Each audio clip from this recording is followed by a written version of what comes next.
Hello and welcome to Beheaded. This is season 6, episode 4. I'm Megan Moore. And I'm Elizabeth Black. And it's after Thanksgiving. Oh, it is. And you were doing that's a terrible transition. I can never get on the first one. I really have to think about what I'm going to say first. Yeah, a lot of pressure. All okay. Good. Hello and welcome to Beheaded.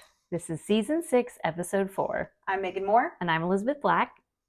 Happy Cyber Monday. Oh, happy Cyber Monday. Even though we're not releasing this for another week, that's okay. Right now, as we speak, we are celebrating Cyber Monday. Can't you tell? Congratulations, everybody, for your deals. You're going to be listening to this a week after. So, what'd you buy? I mean, we bought some. We did, actually. We finally pulled the trigger. We bought new sound equipment. Woo-hoo-hoo-hoo. Thank you so much for everyone who helped contribute. We're very excited, except it's not coming for a while. Well, yeah, because Megan was the one that went to Guitar Center and tested all the new equipment. So she knew exactly what she wanted, and she was like, "Oh, I'm going to get it on Amazon on a deal on Cyber Weekend." Don't say that. That makes me feel bad. I feel why? I'm like, I hate myself for buying off Amazon so much. I know. It's super, we're way too reliant on it as a society. I know. They have the best deal. But it's hard to beat because it gets there tomorrow, and it's also super cheap. And it's so hard to not do it. And I know. It came with the whole set with the arm and the cranks and the clips. It was the whole shebang. It did. But it's not one of those quick next day Amazon things. For whatever reason, I think it was back ordered. I don't know. It was a really good deal. But it's not coming until mid-January, so. Which is a bummer. I'm sorry about that. But we did get it. We did, yeah, it's en route. The intentions are all there. Exactly. And one day, I'm like, wow, they sound really good. And it'll be season 7. Season 18. No, we'll 5 seasons later. We'll get it. It's committed. It's in. We're locked in. It's coming. The dragons are coming. It's is that what we're calling them? The drag? We're gonna each name our own mic, actually, right? Yeah, that's a great idea. I was referencing if you've ever seen South Park making fun of Game of Thrones before they had dragons on the show. There was this very funny ongoing joke of the dragons are coming. Okay, the dragons are coming because we don't see the dragons for 4 seasons. Exactly. Yeah, something like that. Yeah. So the dragons are coming. Everybody, the sound equipment is coming. We can decorate our own mics. Yeah. Bedazzle them. Yeah, we're gonna make them real cute. So did you get anything else for yourself? Non-beheaded related? I did. What'd you get? I don't know if I'm ready to reveal because sorry, I keep rubbing my nose. You're good. I feel like it may not come. I don't know. I ordered it on eBay and I haven't heard anything about this order for a week. So Ooh. I don't know. I want to wait until I actually have it in my hands and it's in good condition, and then maybe I'll share what it is. Okay. I thought you were going to talk about the Taylor Swift coffee table book. Oh, I thought you were...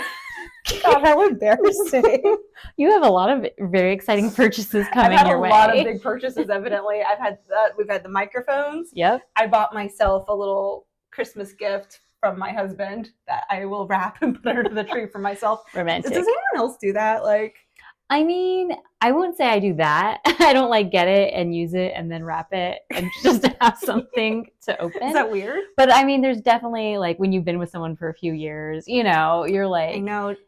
Jake and I are we'll be together for 17 years. That's a long next month. When I say that sounds almost Are you disturbing. even 17 years old? That's insane. It sounds so old. I That's know. Okay. But yeah, I think we're at the point where I'm can I just get what I want? Yeah. You get what you want. Go buy your golf club and I'll wrap it up. I was going to say, yeah, you just give each other exactly the link you want anyway. So there's no real surprise. Or you give them 5 options and they get you 2 of the 5 or something. It's just it's hard to surprise somebody you've been with that long. And at this point in our lives, if we need something, we buy it for ourselves. Yeah. I don't really wait to Christmas to be this is what I want. I'm I'm an adult. I make money. That's the hard part. We both make our own incomes and everything. And it's when you get married and I don't know, everything just gets waddled up together. It's can I just buy it? Yeah. Or put it towards a trip together or a dinner together. It's fun. Yeah. And then I got the Taylor Swift book for myself as well. Wow, I really did go kind of crazy this weekend. Exciting. But that's like the nice coffee table book, the official one from Taylor. So that was really which is a fun. huge relief to me because as we've said on our episodes, like every time one of us has a birthday, the gift that we get each other is like a nice coffee table book. And then for Christmas, we'll buy each other kind of like old thrifted novels or books that we find from like antique stores. So for years, obviously, I've been trying to look for the perfect Taylor Swift coffee table book. Thanks for trying. I mean, but unfortunately, there hasn't been anything. Like I keep looking, like the first one. And they're very corny, or they're small, or they're just like they don't look good. They wouldn't look in your house. This one's nice, and it's like all the photos from the Eras tour. Yeah. But I ended up just getting it for myself because I just had my birthday. I'm not going to wait till next September for you to go and get it. Like, I knew I was going to get it sooner. I'm like, I might as well just get it now. And I really wasn't going to, but I was at Target and they had the big display. And I was like, ooh. And I thought I could just go to Target and kind of flip through it and look, but they're all sealed in plastic. I'm like, dang it. Of course. They really make you buy it. Of course. So I bought it. Well, you know what's going to happen now is that your whole house is going to change to Taylor Swift theme. No, I've already had this conversation with Jake. That's not allowed. Okay. I think I'm at my limit. It's deep in Tudor history right now. It's very Anne Boleyn. Like there's a lot of Tower of London stuff happening in my house, which is what my present is that I bought myself. But I'll reveal more later. Okay. The only Taylor things I have are some very classy coasters where you don't even really know they're Taylor related. Those are cute because they're like little LPs, like little records. Yeah, it's like her different variations of her Midnight's albums as little coasters. I like it. I do have one kind of obnoxious picture that's framed of all of her, like a watercolor picture of all of her outfit changes during the concert. That's kind of cute. I wasn't intending to keep that on the walls in the kitchen, but now it's just there, and here we are. That's fine. So I think after the book, we decided that's all I can have until next week. Until she comes out with something new, big inflatables or something. We'll see. Anyways, so Thanksgiving, and you had a great holiday. Tell us. So last episode, I told you guys I was headed to Costa Rica. Me and Robbie went down to fish mostly. Yeah. We did some inshore fishing and some deep sea fishing, and I am much stronger than I think. I caught 2 giant mahi-mahi, which if you've ever deep sea fished, those suckers are like big. Never. They put up a fight. Like it was hard. I was literally 2 mahis or just the 1 mahi? Just the 1 mahi because I'm not that hungry. No, it was 2 mahi-mahi. Robbie caught one that he probably fought for like 30 minutes, and it was a 60-pound mahi-mahi. Oh, you didn't tell me it was a 30-minute fight. That sounds exhausting. Just hearing about it was that. Funny because obviously I had my phone out trying to capture the moment that he actually like caught it and brings it on the boat, and I'm sitting there like, great job, good job, you can do it, you can do it. And then like the fish would disappear and I'd like shut off my camera. Like 2 minutes later I'd put it on again. I'm like, oh, here it is, here's the fish, here's the moment, getting it, keep going. Oh, how frustrating. You got it. I'm glad you did it. That's really cool. You know the number of people that I told that you were in Puerto Rico and not Costa Rica? When she came in my house today, she's like, so remind me, where Puerto Rico or Costa Rica? I was like, I see the confusion. But I'm working on my listening skills. That's okay. I appreciate that you tried. But yeah, overall great trip. Good food. Spent Thanksgiving down there, so very untraditional. Lots of fish, lots of beach time. Very relaxing. Did you have fish on Thanksgiving? We did. We had red snapper for Thanksgiving. Kind of fun. Yeah. I was pretty jealous of your like Mai Tai beach pictures at one point. Yeah, that sounds really nice. It was, and I don't know why I thought it was going to be chillier there because it's like winter for us now. Mm-hmm. So I expected it to be like rainy and humid, but like cold. So I planned to wear all these like long sleeves and yoga pants, and I got there. I was like, "What am I thinking? I'm next to the equator. Like it is hot, literally the rainforest." Yeah. But really good stuff. I'm gonna post a few pictures of this cool like night hike that we took. Keep saying that. We're waiting. I will. I will. The pictures are coming. The photos are coming. The dragons are coming. The mics are coming. The pictures are coming. Don't worry. Everything's in the works. It's all part of the plan. Don't worry. But I was sending photos to Megan because like we got some cool like reptiles, all poisonous, of course. No. But one was the big like spider thing from Harry Potter that they do the 3 curses on, like the 3 forbidden curses. Which I thought was a fake. I thought so too. Mythical creature spider. Our tour guide was like, "Have you seen Harry Potter?" And like points to it. Do you know of the Harry Potter? She's like, "Do you know the Harry Potter bug?" I was like, oh, that's it. It was a real life thing. I don't like that. Huge. I don't know how you did that. Elizabeth and I were talking at lengths about this, but I am a no on snakes. Yep. I'm a hard no on boats out in the ocean. I would have been miserable on this whole trip. We would have enjoyed one thing. Maybe the Mai Tais. And I'm allergic to fish. You are. I thought about that too. Everything you did on this trip, I'm like, that sounds terrible. But I'm happy for you guys. Thank you. Sounds like a great time that you guys had together. It's a good adventure. And the first time I've been on a tiny plane that only held 11 people. Oh, that's another no for me. Yeah. No tiny planes. Yeah. But these vipers, you were just walking through the forest. They could have bit you at any time. Oh, I know. Robbie was wearing sandals and our tour guide was like, no. Like, you can't do that. He's like, why? She's like, the vipers, they will bite you and kill you. They are poisonous. Very poisonous. Yeah. Healthy amount of fear in the trip, but a really good time. I like the sloth that you saw. Like that, I'm all down for sloths. Sloths were cute. Spiders, no. Snakes, no. Poisonous things, no. Sloths, yes. And dolphins. There were good dolphins. Beautiful. Sea turtles, I saw those. Petted one. Really great.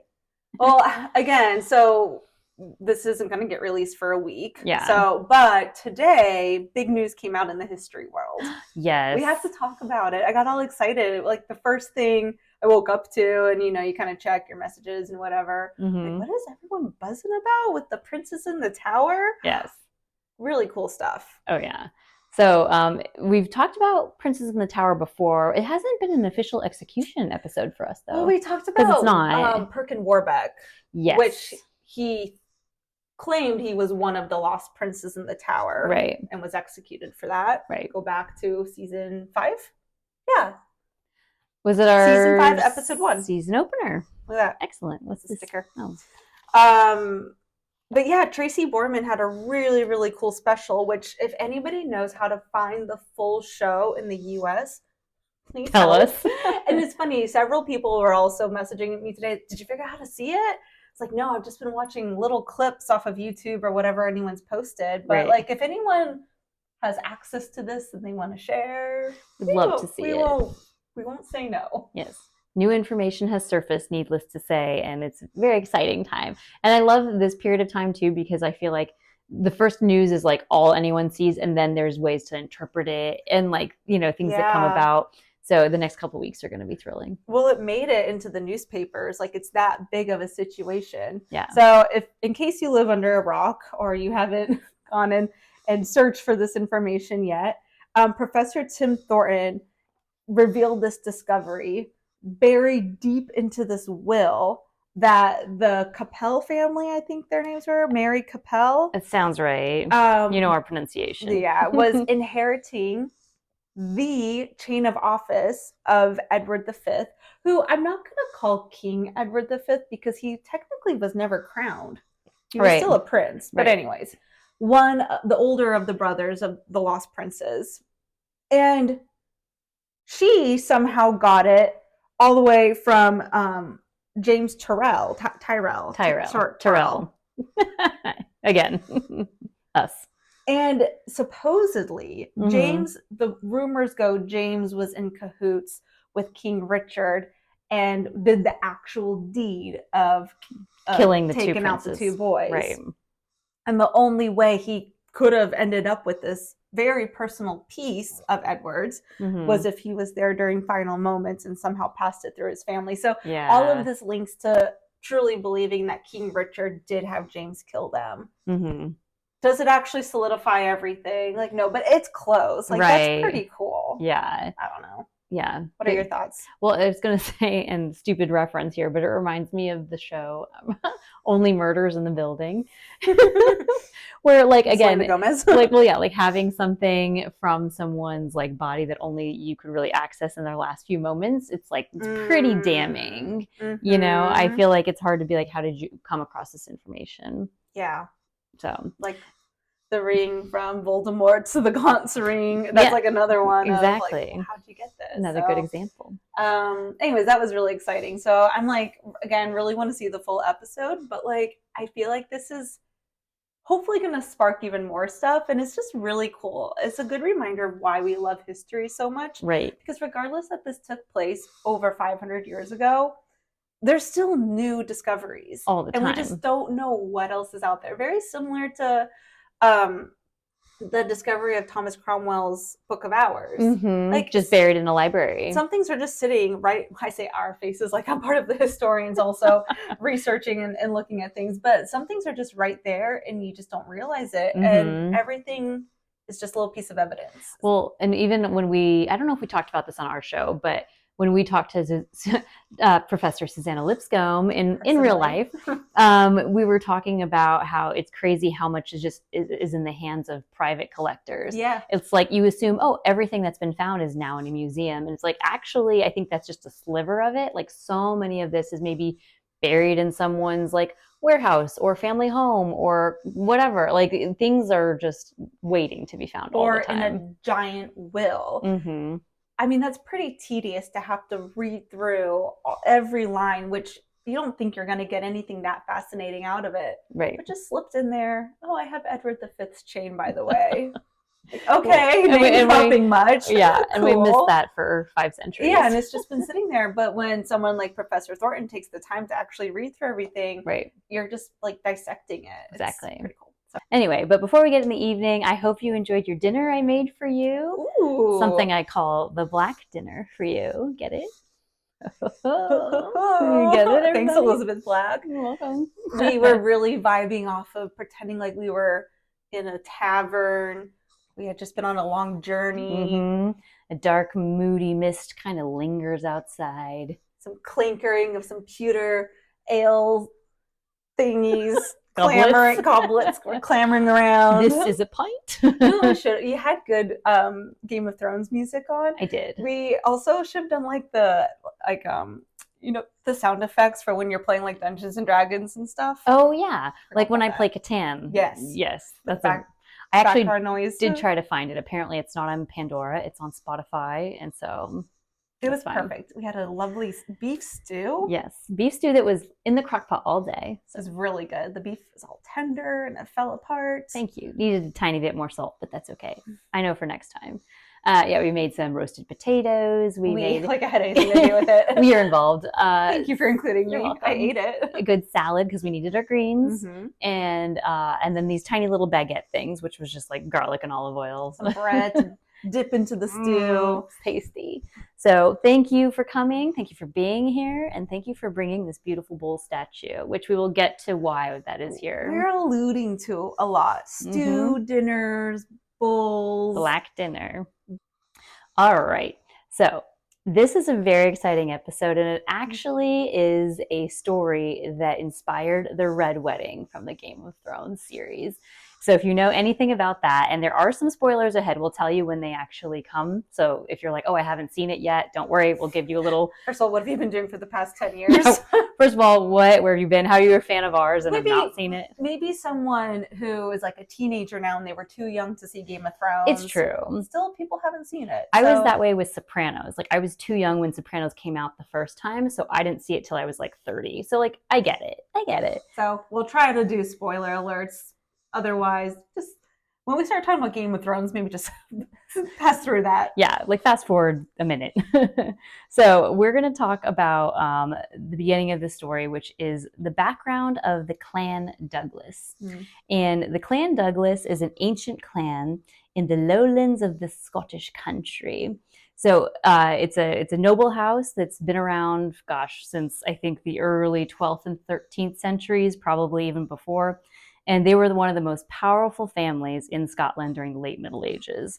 So this family, originally, they think the name derives from the village of Douglas, which in Old Gaelic, Douglas, which is like Dub Glais, if I'm saying that at all correctly, you know us, it translates to black or dark stream. Oh, I didn't know that. Yeah. Oh, that's interesting. Old Gaelic, which is really interesting. So I'm like, there's a lot of, again, black themes throughout this entire. You love this. I do. When I was like, we should do the black dinner, you were like, oh, like, can I host this it? This is like my new persona. You found your new identity. I think here. So. I need to dig deeper into the family archives. I like feel like I'm a Douglas somewhere.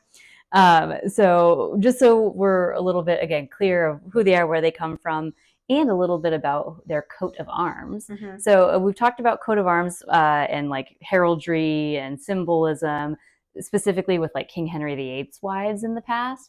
But for this one, what their kind of family crest looks like is a white shield, and there's a blue stripe that kind of runs along the top of it.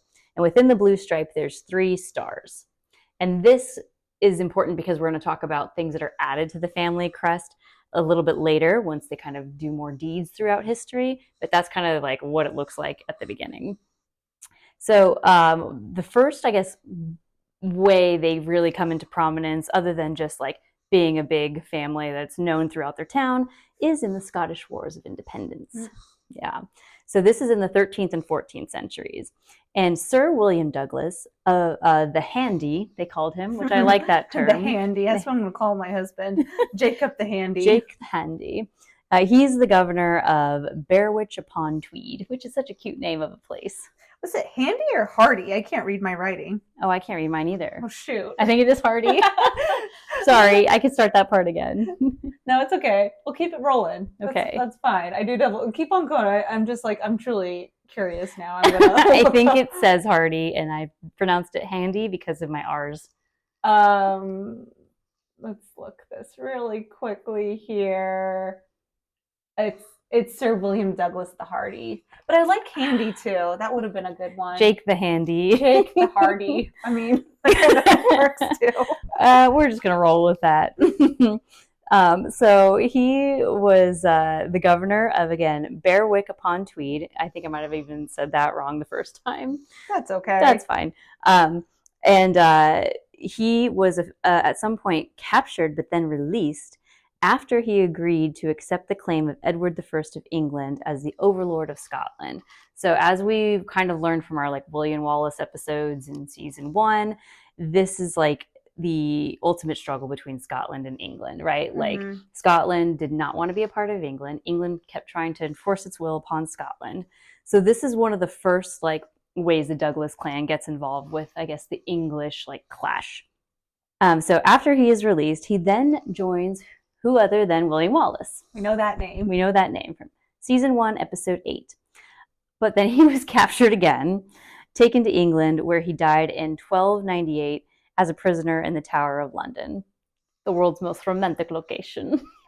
I get really excited whenever I see any mention of someone being imprisoned in the Tower of London. Exactly. You don't realize how many centuries and how many different eras it saw. So when you're like, wow, when you're associating William Wallace also with the Tower of London, and I don't know, it gets me all excited. I love that. So that was, again, the first time where the Douglas family had kind of done something of note. But it doesn't stop there, because there's a lot more history with the Douglas clan throughout the next couple centuries. I feel like just really setting up this stage right now of just understanding how prominent this family was through every part of Scotland's history. Yeah. It just feels like every major event, the Douglases were there. The Douglas clan had something to do with it. Exactly. So we're going to chug along to the next generation, which would be the guy that Elizabeth just talked about, the Hardy, the one who just died in the Tower of London. His son is James Douglas. So how his father joined forces with William Wallace, James Douglas joined forces with Robert the Bruce, which is another really big name in Scottish history. Right. James Douglas, according to the Scots, his name was the Good Sir James, or just the Good. But if you were to ask an English person what his name was, they labeled him as the Black Douglas. Black. Or just the Black. Or what was the other one? Well, they even called him like the boogeyman. Like literally they had nursery rhymes about like who he was because he did such dark deeds, and it was like, oh, he's gonna come and get you in the night, like James Douglas the Black, the boogeyman, is coming for you. The way that you would tell kids, like, stay in bed and follow all of your rules, because otherwise the Black is gonna come and get you, the boogeyman. Should we pull up the nursery rhyme? Oh, we did find it at one point. Yeah. It was like a hushy, hushy. Hushy, hushy. Let's look really quick. Yeah. It is right here. Yeah. You want to sing it? Sure. I don't know how to sing it, but I'll just kind of say it. Do it in a Scottish accent. No. It's going to be the worst. It looks like you're getting ready to try. I felt ambitious for half a second. Now I don't want to. I'll just say, hush ye, little pet ye. Hush ye, do not fret ye. The Black Douglas shall not get ye. Ooh, it's kind of ominous and creepy. Yeah. So that was the next generation of Douglas. So again, according to who you were talking to, he was the good for the Scots. He was the black for the English. But yeah, he basically like fought alongside Robert the Bruce. So much so, he was his deputy. They were so close that Robert trusted Douglas, James Douglas, and requested that after Robert the Bruce had passed, to bring his heart to the Holy Land. Right. And Robert the Bruce wanted to do this because he felt that he needed some type of an atonement for murdering, what was his name? It was like James the Third of something. He murdered someone. Funny enough, I just actually rewatched a movie that I really like called The Outlaw King on Netflix. Yeah. And Chris Pine, he plays Robert the Bruce, which is fantastic. Say less. Florence Pugh plays his wife. And they go through like all of this history of the wars between, again, England and Scotland and what Robert the Bruce was fighting for. And it was just like weird timing because I wasn't even prepping for this episode, and I just like, I'll throw that on in the background, like a nice gory crusader type movie to kind of do some work to in the background. Yeah, ambient shows. Yeah, I like those kinds of things, the clashing of swords and like some hanging dung and quarterings happening and all that stuff. But puts us at peace. Yeah. So he is asked to bring his heart to the Holy Land. Which, to be clear, this is the crusade time. This is like, think full-on knight armor, blood. Yeah, the red crosses on the tunics. Yeah, and of course, like, they were very, I guess we could say superstitious, but had a lot of beliefs. Yes. And things like bringing the heart to the Holy Land would, like, because he felt so guilty over some of the murder and, all the crusading and stuff, they truly believed that some of these acts would help with their salvation. Like you said, the atonement. The atonement of it all. Right. But he doesn't make it, does he? He doesn't, no. Unfortunately, he dies in said Holy Land. And this is the point where the coat of arms actually changes. So like I alluded to, you had the white shield, the blue stripe, the three stars. Now they add a big red heart in the blank white space. And this is for King Robert the Bruce's quote-unquote bloody heart after Sir Douglas was essentially led to his death by him. My mind is going into weird places. Okay. I didn't plan for this tangent. Oh, go ahead. But isn't it weird, the symbol of the heart? Like where did it come from? The cartoon little, that's not what a heart looks like. Not at all. But I was just picturing this coat of arms, and that's what they have in the middle. It's like a straight up Queen of Hearts style. Yeah, red, I know. You would think it'd be more artistic than that. It's really ugly, to be honest. Here's the heart of Robert the Bruce. Yeah, like I'm not a heart girl. I don't like heart jewelry and crap. I think it's tacky. Oh, okay. I do like the Queen of Hearts kind of stuff. Queen of Hearts, that's acceptable. Exactly. But kind of is sad too is James Douglas, he didn't just die naturally during this whole mission of his. Right. He ended up having to like go on another fight, and the Moors were coming after them, so he actually died on the battlefield. That's right. During this whole situation too. So just like, again, these were hardcore fighters, the Douglas clan. They were just always running into some type of violence, I feel like. Right. So at this point in 1333, James, who we just talked about, James's youngest brother, becomes the regent of Scotland. But after him, there's not really a secured line of succession, and the family tree gets a little frayed and like confusing. Starts like jutting off in different ways. The clan itself is still strong, but there's no clear like leader of the clan until Archibald Douglas, who's the third Earl of Douglas, kind of consolidates the family power and influence. And this is when they reemerge in history again as, again, there's the Douglases, like they're doing bold things. So at this point, he's defending Edinburgh Castle against Henry IV of England, and the year is 1400. I just feel like these are, talk about some Scottish pride. A lot of Scottish pride. And you know what would be so cool to find out that you were descendants of the Douglas clan? Well, that's what I'm saying. Oh my gosh. They just, again, like every moment in history, they just kept popping up. Yeah. It's like Forrest Gump. Yeah. Literally. It's like William Wallace is there and he's like off to the side. Yeah, exactly. It's like, oh, here's like King Robert the Bruce. Like, oh, like there's the Crusades. Like, oh, look, King Henry IV. Oh, just colorful characters all throughout like the history of this clan. And another big familiar name that you will recognize coming up. So Archibald, who's the one who was fighting off King Henry IV of England. Right. So his son, because the generations just keep going on of this clan, his son marries the daughter of King Robert III of Scotland. Oh. So now they're actually getting ties to royalty. They're married into royalty now. His son is the 4th Earl, and he is part of the Council of Regents at the time for little James I of Scotland, when he was too young to be king. We've talked about the acts of regency before, how if someone's too young, you have the big adults make the decisions for them. Right. So now we've got someone from the Douglas clan on the council. He ends up in Paris, another military man. He commands over 10,000 Scots in Paris. Wow. As they are fighting off England, and they partner up with France. He becomes Lieutenant General of Joan of Arc's army. Lieutenant Dan. Lieutenant Dan. Lieutenant, I don't know this guy's name. Yeah. Probably a James or a William. Or a Henry. Becomes the Lieutenant Dan for Joan of Arc. That's so cool. Another big name, and another episode that we did. Referred to season 2, episode 4. Oh, perfect. Look at all of us tying our history in together. So again, at this point in 1400, we now have a new king on the throne. His name is James I.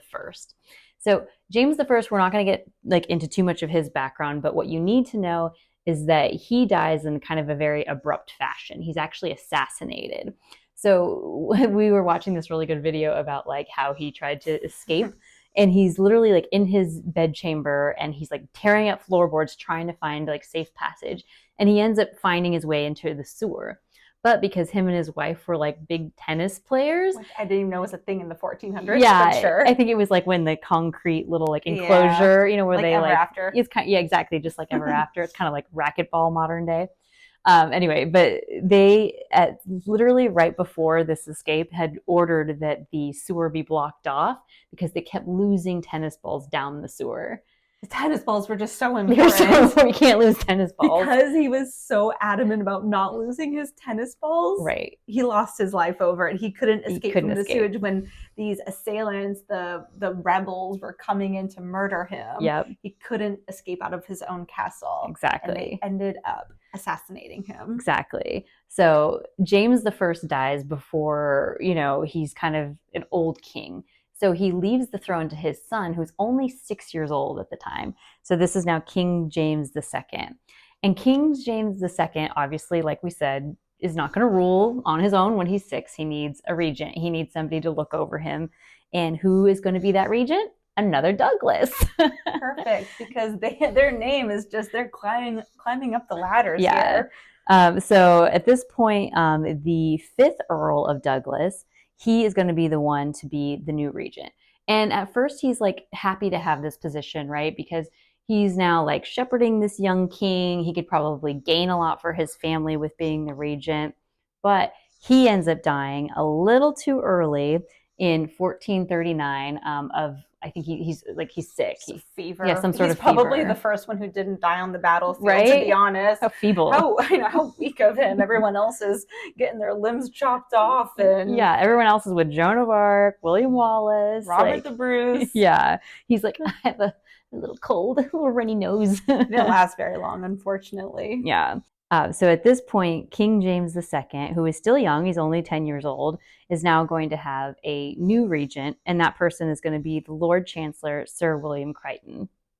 This is very important, and this is where our story truly turns into an execution story.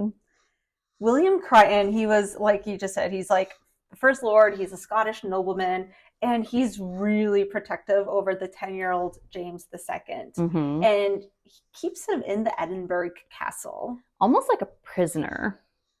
Like, it just reminds me, we keep hearing these similar stories of for their own protection. Again, like the Princes in the Tower. And what about Edward VI with King Henry VIII? They were just so afraid of anything happening to them. They were really sheltered. And he really just ruled his day. He told him everything what he was going to do. He had a lot of power and he was in his head. He was nice one day though and said, "Hey, little James, how about you invite some friends over? Yeah. Are there a couple friends? Maybe the Douglas clan that you'd want to invite over." So the 5th Earl was the one who died of fever. His son is another William Douglas. He is the 6th Earl of Douglas. So they just kind of keep like going on with this Earl thing, right? Right. And William is only 16 years old, but he does have his little brother David. David is 12. Right. And weren't they cousins to James II as well? They at this point were cousins. Everyone's related to someone at this point. Exactly. And so how excited are you if you're a young 10-year-old James II king who doesn't get out much? You're like basically trapped in the Edinburgh castle all the time. And you're being told like, hey, sleep over with your cousins. And like the cool cousins, the 12-year-old. Yeah, the 12-year-old and the 16-year-old. Exactly. And this all sounds great, right? You're like, okay, this is nice. This is a good situation. Yeah. And there's some other names that I think who helped organize this dinner. Another one of them being James Douglas, who becomes later on the 7th Earl of Douglas. So we got another Douglas here. This, and like Elizabeth and I were talking about this, I had to get it out of my mind that this isn't a succession based on it's not like a direct heir. It's not a direct lineage, right? So James is older than the current 5th Earl, but he is next in line to basically inherit everything. He's older than the 6th Earl. Sorry, that's what I meant to say. He's old. Got too many Earls happening. A lot of, I'm just going to call him William. William is the 6th Earl. He's the 16-year-old. Exactly. The one who's invited over for dinner. Exactly. Are you following? I'm following. I feel like there's a lot of like, it doesn't help they all have similar names. I was going to say, all James, William. You might have to listen to all of this part twice to understand all of the names involved. If you need to rewind and listen, I might need to do the same. So just stick with us here. We got this. Right. So back to Megan's original point, we'll recap this, but this dinner is organized by the Lord Chancellor, Sir William Crichton, who's the regent of young King James, and it's also orchestrated by James Douglas, the 7th Earl Douglas, right?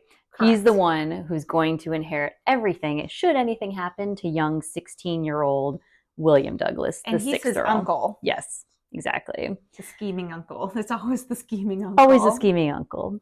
So this party happens. It's a dinner, right? People are having fun, eating, drinking, I guess. The 10 and 12-year-olds. 10-year-olds are just getting belligerent. Like, that's fine. I'm sure there's music. They do the whole banquet hall situation where like very stereotypical medieval times banquet. I'm sure there were turkey legs. I'm sure there were a million turkey legs. Lots of turkey legs. Turkey legs, mead. You know, I imagine just, various fruits and vegetables, lutes piled around. So this is a very celebratory thing until the tone of the evening changes really abruptly. And that's why we have this bull statue in front of us. Can we talk about the bull statue for just? I feel like we need to talk about the bull in the room here. There's a bull in the room and we need to address it. If you're on YouTube, which I've been posting the YouTube episodes like 1 week after the podcast. Pretty good. The reason I do that, in all frankness, it's because imagine having to listen to yourself talk for like an hour and then go back and do it all over again. It's just it doesn't matter who you are. It's always tough to listen to yourself talk. Yeah. I always get like a little cringy, and I just need to give myself like a 1 week break to do it all over again and listen to the same episode and re-edit it. Yeah. For the videos. Anyways, I always do the thing where when I listen to myself, I'm like, God, I hope I say this next. And if I'm doing a good job that night and I'm really on it in the episode, yes, I say the thing that I'm like listening back, like, yeah, I nailed it. Like I wanted to say that and I did. And then when I just don't, and I'm like, oh, I hope I address this, and I just don't, I'm like, oh God, she was off. She was having an off night. What was she talking about? See, I'm never critical of what you say, but for myself, I've mentioned this before. I have a problem with talking over you. I've noticed towards the end of the episode, I get more excited because we're getting to the execution, and I get really like really breathy, and I talk fast, and I just kind of interject every time you want to talk. And That's a good thing. No. It's excitement. I'll be listening. I'm like, Megan, do not open your mouth again. Do not. Oh, God, you opened your mouth again. Like, shut up. You're good. Let her talk. This is why I always take early life. I'm like, I get a moment to speak. You will. I shouldn't even share this because now people are really going to recognize it. I do get very animated and excited, and I apologize when I talk too much. And you're good. I talk over you. That's what friends do. That's what we're here for. I get excited when we get to the juice of the story. She loves blood. What can I say? So if you're watching YouTube, long story, YouTube will be up in like a week from when you're listening to this. Check out the video because we have this giant bowl sitting in front of Elizabeth. Do you want to describe the bowl? Well, let me tell you how this bowl came to be as well. Like, you'll give backstory, but I just want to say why it's here tonight. So when we were theming this episode and I was telling Megan, like, hey, for the black dinner, we're going to have stew, potatoes, like salad, baguette. You know, she was like, oh, that sounds delicious. And I was joking with her and I sent her a link to this like bull statue. And I was like, unfortunately, this won't arrive on time. And she goes, oh, I have one. I weirdly have a bull. I have a bull statue. I'll bring it. And I was like, excuse me? I was like, why do you have this? It's heavy. This thing is made out of solid wood. Looks like a Heisman Trophy. Wood carving. It's about, 10 inches long maybe? Yeah. 12 inches long. It's heavy. It's my husband's. It's Jake's. He was so protective over this bull. So my husband's in finance. He used to have been a stockbroker. Jake the Handy. And he treated himself to this as I treat myself with Taylor Swift books and other Christmas presents that will be revealed later.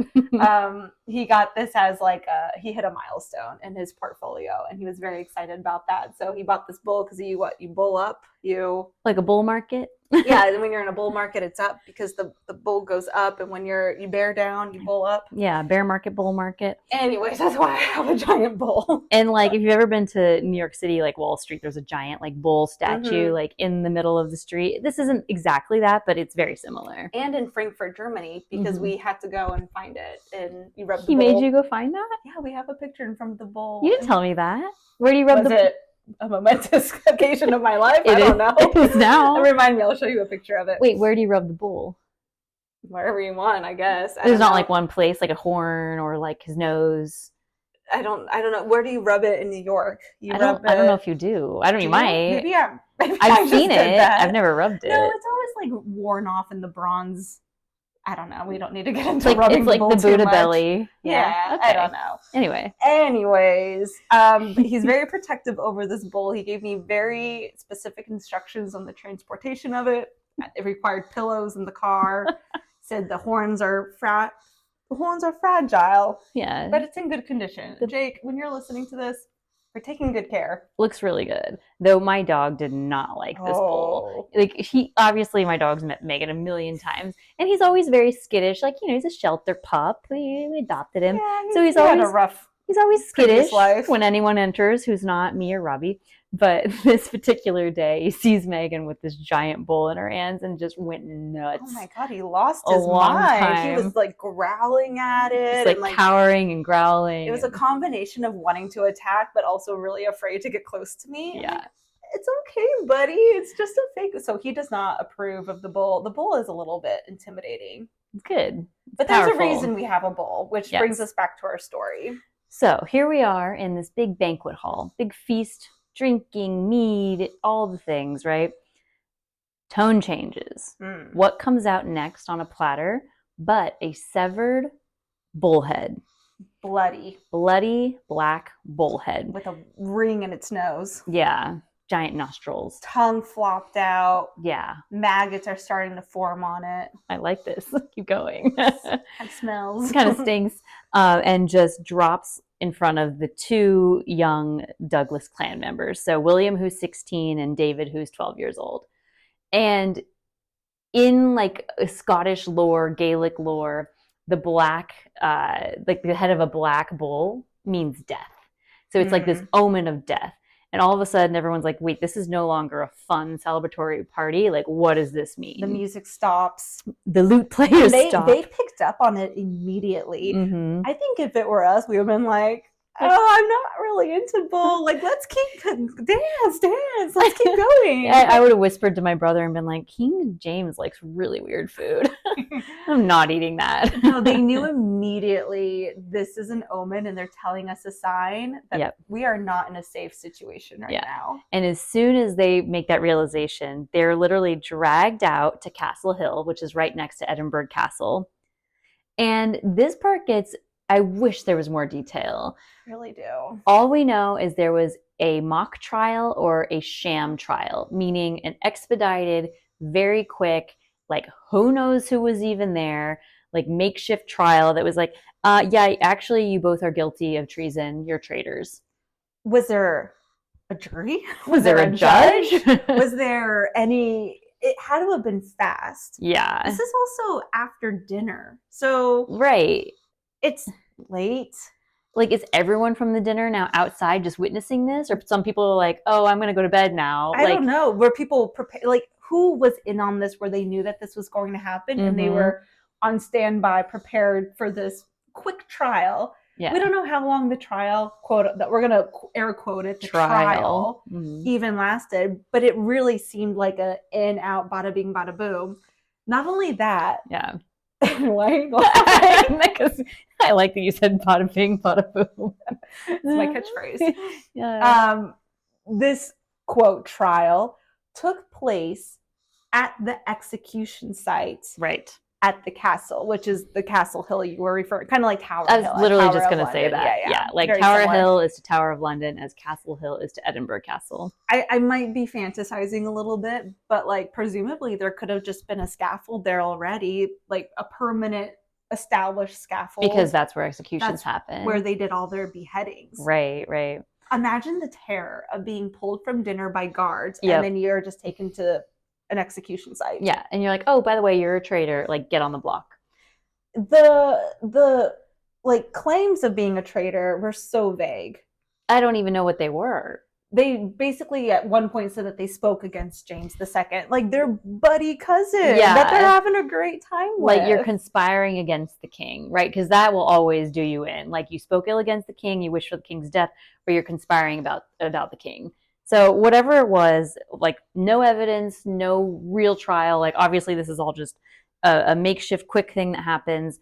But it ends with William and David being beheaded on Castle Hill. Immediately. And their bodies are just thrown into these shallow, unmarked graves nearby. And like, that's the end of them. And like, it's not quite the end of the Douglas clan because now you still have the 7th Earl. Right, so we have James Douglas, 7th Earl of Douglas, who is now sitting his hand, like with his hands kind of put together, like, all right, you know, I'm the 7th Earl, I inherit everything from William, like, now this is my clan. And he was like, the one behind it all. Exactly, he was the one that probably orchestrated this, we think, alleged. What's also really unnerving is while all of this was happening, the trial, and then they're setting up an immediate execution. Little James II, the 10-year-old king who was having a great time with his cousins, right, is pleading, crying, saying, no, don't do this. They didn't do anything wrong, which really shows the lack of power he had as the king. A 10-year-old boy king. 10-year-old boy king. Right. It was just, it's just kind of eerie, the whole thing. And I could almost imagine this is basically just murder. It really is. And there was already, again, assassinations. Like there's already a lot of backstabbing within this clan and whoever was on the throne at the time in Scotland. A lot of blood. And this is like the end of our execution part. But this kind of goes on a little bit longer, like in real life too. Not with so much executions, but just the continued backstabbing and the continued like violence. So King James II grows up, right? And you would think, oh, like, you know, he's probably like feeling a certain way about the death of his cousins. And he's probably like, I don't know, repenting in a certain way or sad about the way they treated them or something. No, actually in his life, he becomes even like, he harbors more hatred against the Douglas clan because of James Douglas, the 7th Earl of Douglas, the one who essentially conspired. So what does he do? He hosts his own quote unquote like black dinner when he's older. That's not petty. Yeah, this isn't petty. And he invites James Douglas, the seventh Earl's son. Do you know his name? Yeah, William. Was it William again? It's another William Douglas. Yeah. So he invites the new William Douglas over. And instead of doing mock trial, beheading, execution kind of thing, he decides, I'm just going to fucking stab him. And he personally does the stabbing. Yeah. It's not even like he orders someone to do the dirty work for him. Mm-hmm. King James II of Scotland stabbed this poor boy in the throat 25 times. It's a lot of stabbing. And then once in the chest. 26 in the heart, you think? In the heart. The heart of the coat of arms. 26 knife stabs in total. This kid, I mean, who knows if he was innocent, guilty of whatever it was. He wasn't even the one who did all of this. No. James Douglas was the one who started this whole issue. And he doesn't go for James. He goes for his son. Yeah. That is cruel. Eye for an eye. And it reminds me, and we're going to talk more in the Game of Thrones realm, but before we get into that, like, it reminds me of House of Dragon, because in House of Dragon, the little kids, the cousins, get in a fight, you know, and one of them like takes out the other one's eye. And the mom then goes... Shoot, that's aggressive. Yeah, they get their fight. I haven't seen that episode. Their fight, sorry. Yep. Okay, this is a spoiler. Spoiler alert. Spoiler for House of Dragon.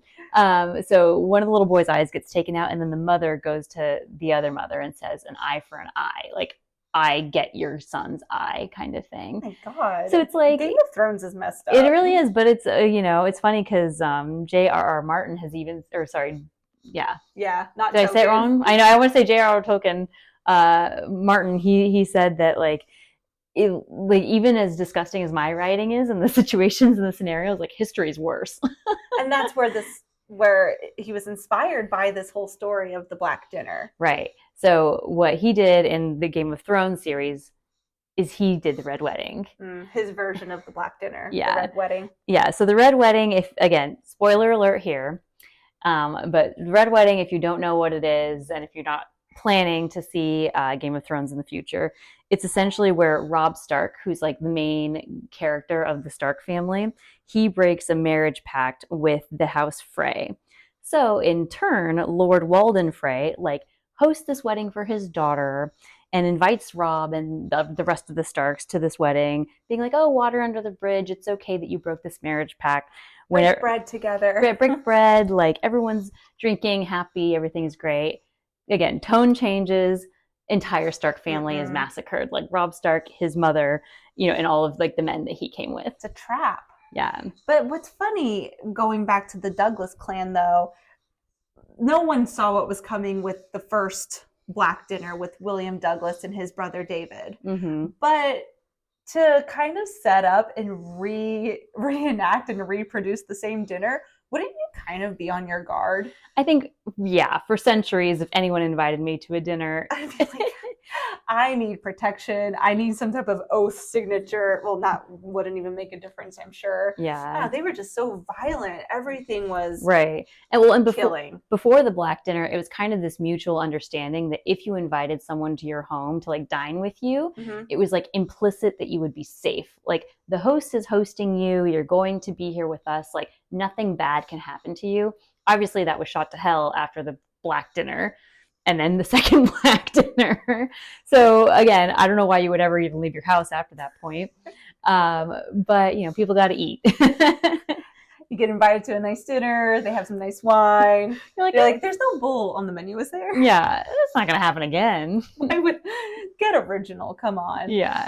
This one's interesting, though. Like I said just a little bit ago, I mean, basically this was murder. But they did consider it as a formal, legitimate, legal execution with the two boys, even though they were only 16 and 12. And probably because everyone who was like of the Privy Council who would make that decision was there, you know, so it's like it really couldn't have been any more formal unless it was a longer real trial.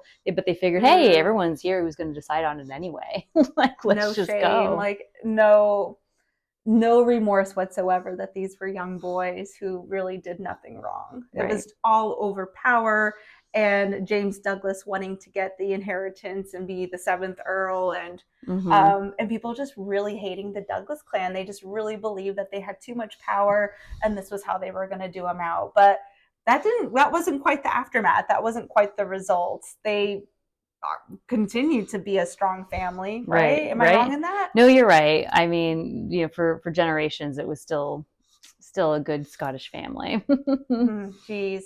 But this did open up all types of war.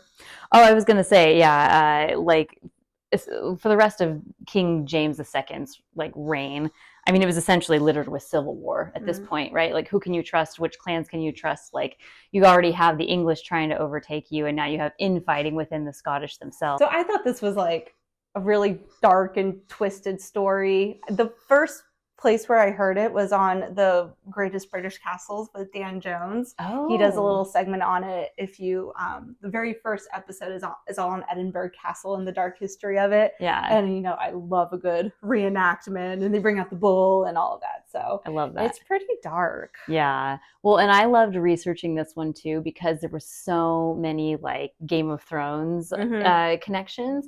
So it's funny because when you do an episode like we did last time, which is Industrial Revolution and really cool character, it's because it hasn't been represented that much in modern culture, it's just here's a few articles. Yeah. But as soon as you get a Game of Thrones crossover, it's here's a million articles you could read about the importance. All tie it back to Game of Thrones. Yeah. I wonder, did he admit? I'm assuming he did, Martin. Did he? I think he did. He came out and was I was inspired by this story. I think so. That makes it better. Yeah, unless a journalist lied about that, but that's what I read. Well, that's a good one. I'm glad you enjoyed it. I'm glad you enjoyed your black dinner at the Black household. I did enjoy my black dinner with our bull staring at us, and my stew and my bread and my Game of Thrones music on in the background. And we wore black. We did. Well, we said we're going to do that for this season. I'm sticking to it. Good job. Number 4. Elizabeth, any final words? Not this evening.